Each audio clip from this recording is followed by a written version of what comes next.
get started. There Okay. we go. Okay, cool. All right. So, hello. Thank you for doing this today. You're welcome. And okay, so if you just want to give a brief introduction on yourself and what you do and your practice, that's how we can get started for our interview. Okay, terrific. Thanks, Ethan. And thank you for this. This is a wonderful thing. If it gives a little bit of awareness, I'm so grateful. My name's Debra Spector. I'm a registered dietitian nutritional therapist. I started my private practice in 1990, but previous to that, I was a clinical dietitian as well as a food service dietitian, and did began my master's degree at the same time as I worked in a clinical hospital. And I didn't feel like at the time I was able to follow patients, because when you're a clinical dietitian working in a hospital like Stony Brook, patients come in, Ethan, and then they really don't want to know you. They're there for a reason. They really don't want a lot of information, and then you leave. And then I wanted to start training for eating disorders, because I feel like it's such a very misunderstood form of mental illness. And I got my training very early on. And so on top of clinical dietitian, master's degree, I started my private practice, and I had my supervision at a wonderful, wonderful facility in Manhattan. It was called the Center for Managing Eating Disorders. Charlie Makovsky, great man. I learned a lot from him. So I'm very grateful. Awesome. All right. So today's interview is geared, or it's for the class, the Sociological and Philosophical Foundations of Education. So this is geared towards schools, which I know that you're interested in, and you work with a lot of adolescents. So the next question is, although you're an eating disorder specialist dietitian, what would you impart to schools and a general population of students without eating disorders? Wow, that's a great question. After the years of doing this, I feel like the schools and the general population need to be more mindful of how their terminology is used, because the terminology actually can be very triggering to people that they may not even be aware have eating disorders, because most people don't understand eating disorders are not how you look. They're not how you look. Some people believe that eating disorders are about your weight. Although weight is a part of you, it's not all of you. And by schools, by saying, you know, this food is good or this food is bad, or even a professor, quite frankly, Ethan, that does not have an eating disorder could be standing in front of the class, let's say this week right after Thanksgiving, and say something like, oh my God, I ate so much pie, and pie is so unhealthy for you and so disgusting, I felt so fat. That could be very triggering to somebody sitting there who's 12 years old, or even a college student, quite frankly. And they take that in, and they could twist it around to think that pie is bad. And if I eat pie, I'm going to get fat. Does that make any sense to you? Absolutely. Totally. So then moving on from that, what issues have you seen, or like through your clients, have you kind of gotten, what issues do you think that schools have right now, specifically K through 12, with an emphasis on like elementary, middle school, high school, that sort of thing?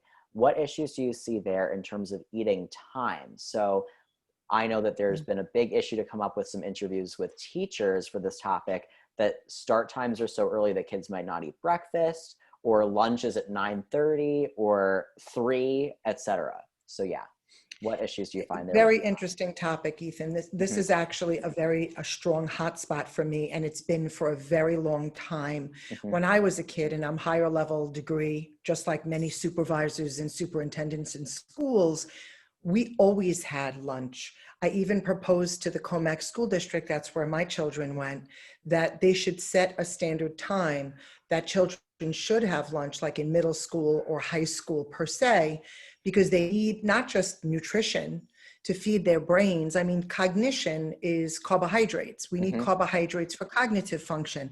How is it that you expect an adolescent who's still growing and going through growth and development to actually be able to absorb what you're asking them to absorb, then digest it, and then understand it and spit it back out to you if they have not had breakfast? Most children I see, Ethan, don't get up early in the morning to eat breakfast before they go on a bus.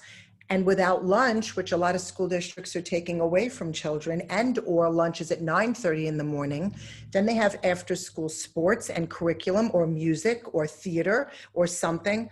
A lot of my patients were going from not eating all day, maybe a granola bar, which again is not enough nutrients for an adolescent or a teenager for growth and health and development, until 4 o'clock in the afternoon. And nothing for nothing, that also causes binging. Like, that's not the way we should be teaching our teenagers and adolescents on what having a normal relationship with food is. Mhm. I feel very strongly about that. Totally. Yeah, no, it's so, because I mean, I remember, just for some personal information, being in high school, recovering from an eating disorder, but then also seeing a lot of my friends without eating disorders going through very similar patterns, you know, of eating so little in the morning, binging at night, that kind of thing. So, Right. so yeah, it's I very agree, interesting. Ethan. That's right. That's being human. Like I teach my patients, there's a part of you that perhaps does have an eating disorder, and it's a very fine line, not understanding what's having an eating disorder versus being human. Hmm. Anybody that would affect anybody, Ethan. Right. But yes, very sensitive population without a doubt. Yeah. Yes. Yeah. All right. So then from there, um, a little bit of a shift. Do you think that there are any problems with the PE curriculum in schools? Um, Hmm. Kind of an intro, because for, and I'll just give you some of a framework for that.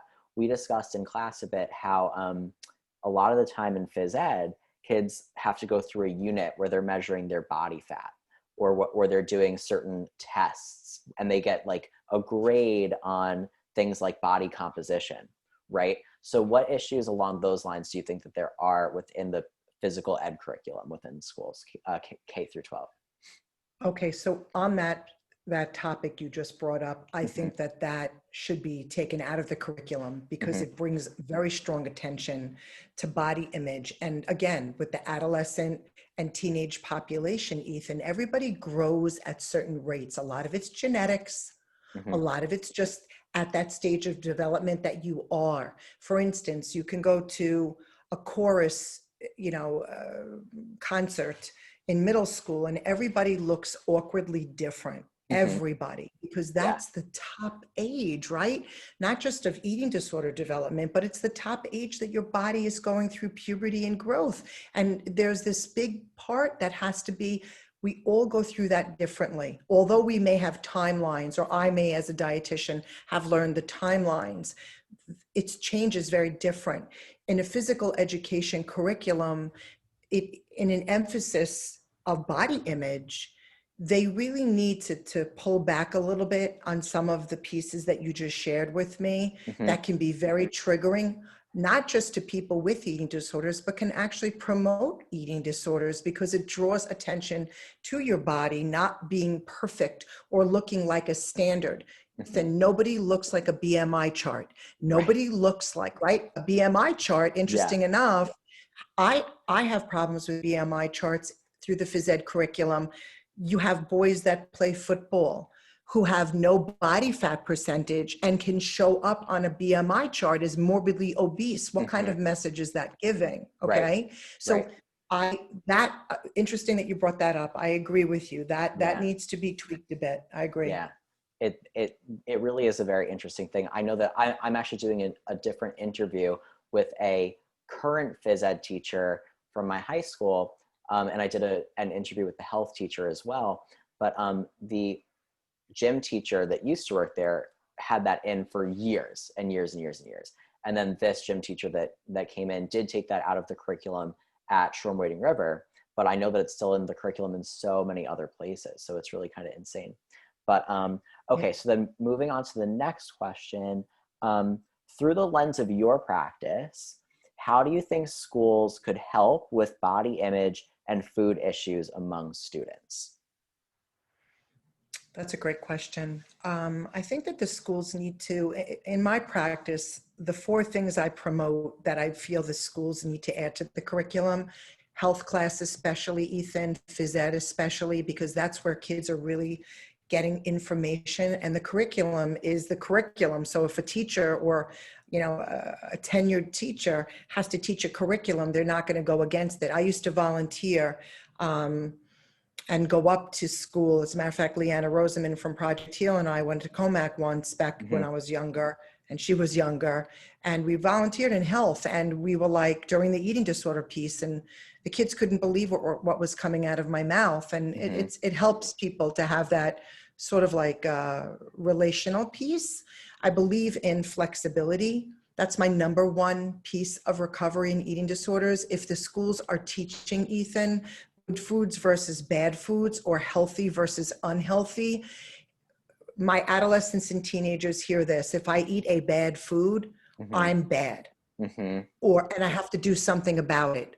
Or if I'm eating an unhealthy food, what is that going to do to my body? Is my heart going to stop? Is my blood going to clog? Is something detrimental going to happen to my health and well-being because I'm eating an unhealthy food?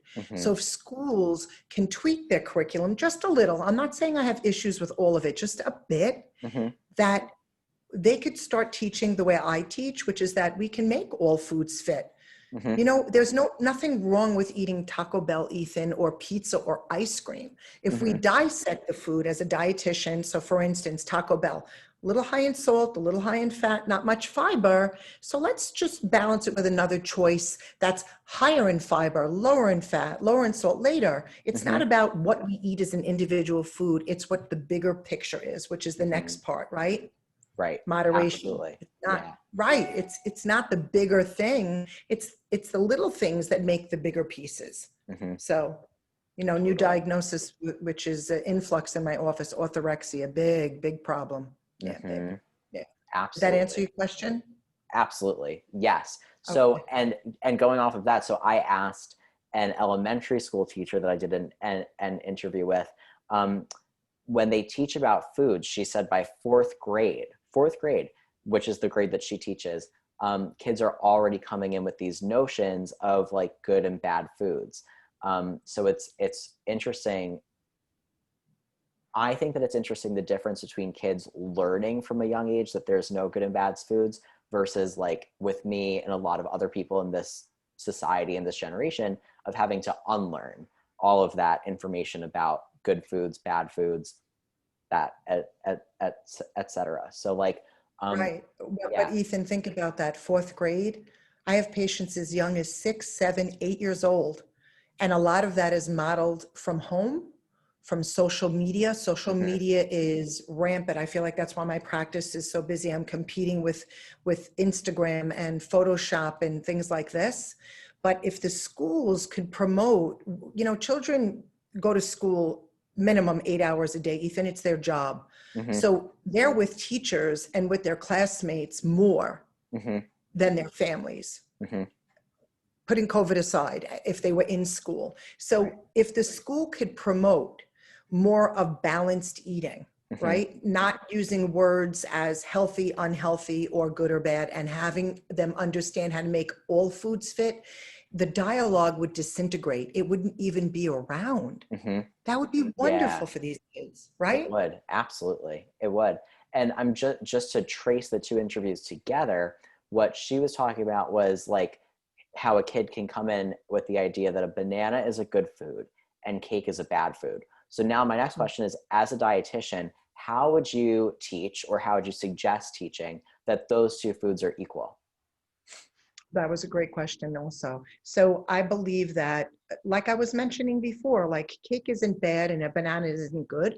You know, it brings me back. One of the things I love talking about in my practice with my younger patients, my adolescents, is, you know, in health, they show this movie called Super Size Me, right? I could say this because you interviewed a health teacher. Yep. And people talk about this man. And I remember my own son, who does not have an eating disorder, came home, Ethan, and he's like, Mom, I can never eat McDonald's again. And I'm like, why are you saying that to me? He said, because this guy almost died because he ate McDonald's. So I looked at my son and of course I watched the documentary and I said, Jake, can you imagine eating a food for 30 days, all you ate was that for breakfast, lunch, and dinner? You would not feel very well. And then I tweaked it and I said, so let me ask a question. Let's say you ate an apple for breakfast, lunch, and dinner for 30 days. How do you think you feel? Now, in our world, Ethan, right, in the schools, McDonald's would be bad and an apple would be good. Mm-hmm. But if you ate an apple every day for that extended period of time, guess what? You'd feel really bad. Mm-hmm. Yes. Okay, so how interesting is that, right? Or Yeah. like I say to my patients, if a food is bad, they take it off the shelf. Mm-hmm. And I say, and I've written articles on it. Last year, they recalled romaine lettuce for E. coli 9 times. How fascinating is that, that a good food went bad? Mm-hmm. And it really helps open up the younger minds of those patients. I Mm-hmm. wish that the schools would have dietitians come in and train or supervise the health teachers and the phys ed teachers in that curriculum, maybe tweak it a bit. Even some of my colleagues at Stony Brook Hospital are like, wow, I wish that dietitians would come in to the residents, Ethan, and have them understand when somebody says they want to be blind weighed, what does that mean? Or I don't want to know what I weigh, and or whatever it may be. These Mm-hmm. are things that I feel like can come from schools. Again, kids, that's their job. They're there 8 to 10 hours every day, Yeah. right? Yeah. It is remarkable. Okay, so then the next question going off of that is, what is your definition of a normal balanced relationship with food and exercise, and how could schools facilitate that relationship? Okay, so what I teach, I do a lot of education in my practice because it's Mm-hmm. very powerful. Um, for the food piece, I teach, again, as I mentioned, how to make all foods fit. Mm-hmm. I teach about the macronutrients, why our bodies and brains need carbohydrates. Carbohydrates get a bad rap. It's not just Mm-hmm. bread. My Mm-hmm. patients don't even know, Ethan, that fruits and vegetables are carbohydrates. God forbid they had labels on them, we'd be in big trouble. And maybe go into more depth. It doesn't have to be like where I'm at. I'm not asking you to be a board certified dietitian and sit for exams, but Mm-hmm. like maybe some just basics that the food, so the children would actually have more of an understanding why, right? If you don't understand why you need to make change, Ethan, what's going to motivate you to make the change? Mm-hmm. So if children knew what carbohydrates were for, why they needed them, protein, fats, what eating fat doesn't make you fat, why you Mm-hmm. need it. So I feel like that's the food part. And exercise, interesting. I feel like a lot of my patients have a very on off or black white relationship with body movement, Mm-hmm. right? What does that mean? It means that they're either doing too much and or using it, as my post was today, as a compensatory behavior, which is not what you want to be doing exercise for, Mm-hmm. versus doing too much or just none at all and being resistant to doing it. So if schools would actually open up more of a dialogue, maybe the phys ed teacher could be trained how to do that, Mm-hmm. okay, by someone like me or anybody Mm-hmm. that specializes on, we need to move our bodies. Ethan, I always stand up in my practice now. It's so funny. You'd get a kick out of me now. I Yeah. stand up and I go, if you move your arms and you move your legs when you're walking, what's moving your core, right? What's Mm-hmm. moving the core of your body? And in the core of our body is where our organs are.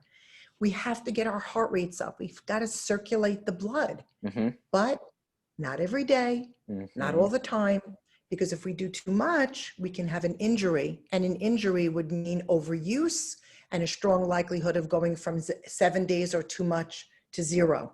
So Mm-hmm. moderate, 2 to 4 days a week, 30 to 60 minutes, use your body, get your heart rate up, work out those organs. Yeah. What do you think? I think great. Absolutely. Yeah. And it's just funny because I'm like reflecting as you're talking, because I'm a personal trainer. And like when I tell people that 2 to 3 days, maybe 4, they're like, not 7?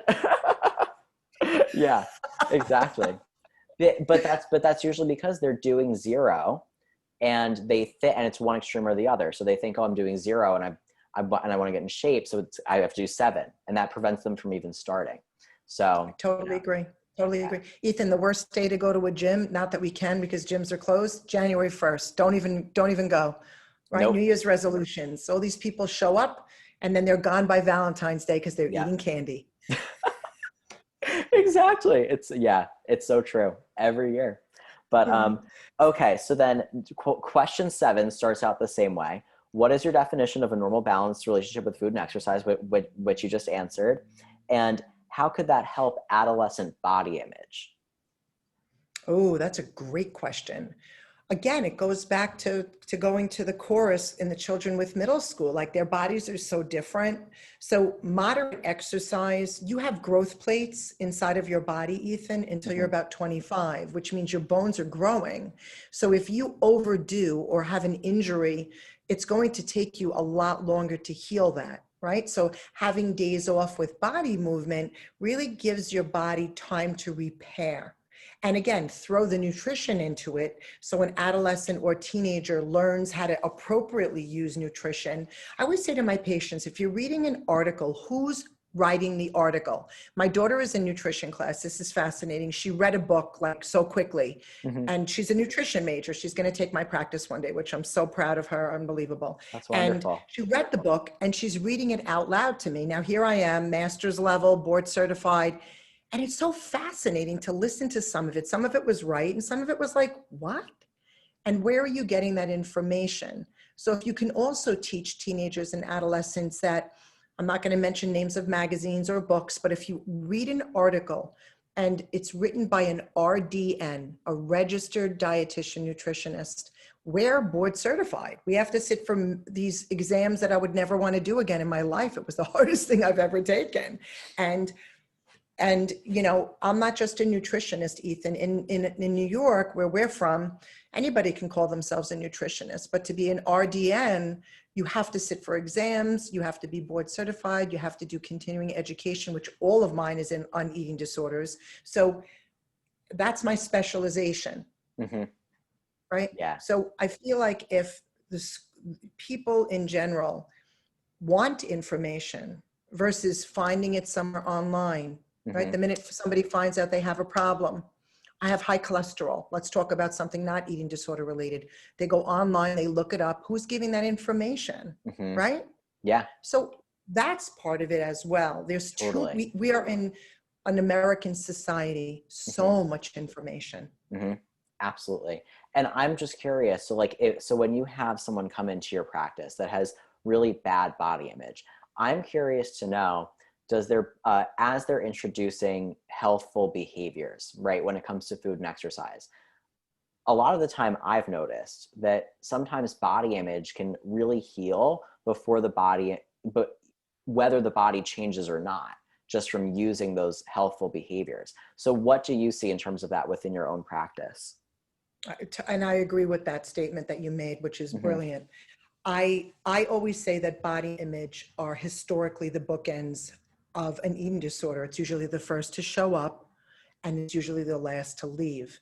I've been trained to do different things, Ethan. I do mirror work, really difficult work with my patients where they stand up and they're learning how to accept their bodies for where they are at that moment. It doesn't mean they're completely recovered just because they're okay with their bodies, Ethan, but it's part of the process. So body image is a humongous part of why my patients have eating disorders. You know, you don't just wake up one day and decide, oh, today I'm going to do weird stuff with my food. It comes for a reason.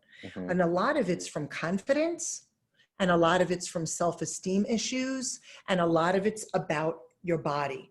I want to be a certain size or shape. I'm hanging out with my friends who are, I'll speak for girls, who are size 0. They're tiny, they're these little people.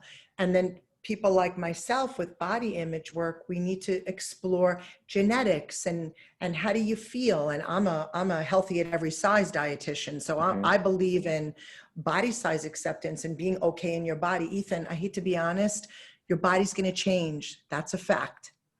And unless you're okay with that, you're never going to recover from an eating disorder or ever be even if you don't have an eating disorder, you're never going to be okay and satisfied with yourself. Right? So that's part of just acceptance and being in bodies that will change. We all change. Right? Right. Yes, that is wonderful. Yeah. So the next, whatever else you find relevant to share, whether it's about your practice or what you think in terms of kids or schools or anything that might have came to mind that didn't fit into a question, now would be the chance to share that as well. Thank you. So you're so cute. The biggest issue I have, it's mind blowing. I've been in private practice now for 30 years. So like some days I feel kind of old, but 30 years is a long time, Ethan, to be in a private practice. I feel like, and it's almost embarrassing to say this, that there still is so much lack of information and awareness of eating disorders and body size acceptance, and educating the proper staff on how to have a normal relationship with food and weight and body image, that something needs to shift. For instance, I have a patient of mine, normal weight, stopped eating, stopped drinking, and she was refused by a residential treatment center for her to go because her health insurance turned her down because her weight was not very low. Mm-hmm. She wasn't eating, Ethan, or drinking. She could Yeah. have died. Yeah. It doesn't matter. So insurance companies need to get on board. I just became a partner for healing in the Healer Circle for Project Heal. And I'm going to be giving 36 sessions for free to somebody in need who doesn't have insurance. Why? Because they still need help. Yeah. Yeah. So that's my practice. My practice, I don't do what I do for a living, Ethan, to make money. I'm very humble. I Mm-hmm. do it because I feel really strongly about awareness Mm-hmm. and helping a population that, quite frankly, is misunderstood. Yeah. Does that Thank make you. sense? Absolutely. Absolutely. That is wonderful. Yeah. No, Thanks. that is so nice. And it's so true, because eating disorder, they really do happen at any size. I mean, I had an eating disorder at so many sizes. You knew me when I was underweight, but I was also a healthy weight at one point. I was overweight at one point. So it's like, like all sizes, and they're all equally bad. Right. So. Right. We know, Ethan, eating disorders are not about how you look. It's right here. Yeah. Yeah. Yes. All right. Well, thank you again. I'm going to stop recording, and then we can just finish up chatting. But okay. All right. Thanks so much, Ethan. I appreciate this interview. You're awesome.